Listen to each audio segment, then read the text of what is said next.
2016 PCRLJ 337 supreme court of Pakistan کا بڑا واضح فیصلہ ہے جی، اگر کسی شخص کو عدالت سزا سنا دے تو اس کی اپیل اس وقت تک قابل سماعت نہیں ہوتی جب تک وہ پہلے گرفتاری نہ دے۔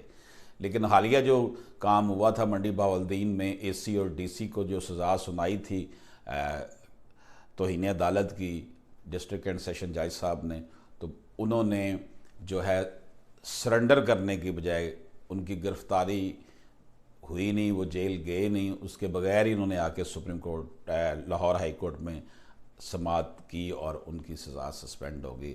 لاہور ہائی کورٹ نے کلیئرلی اگینسٹ دی جو ہے وہ لا جو ہے وہ کام کیا تھا۔ بہرحال وہ بااثر لوگ ہیں، پاکستان میں بااثر لوگوں کی ٹریٹمنٹ کسی اور طرح کی ہوتی ہے اور عام آدمی کو ٹریٹ کسی اور طرح کیا جاتا ہے۔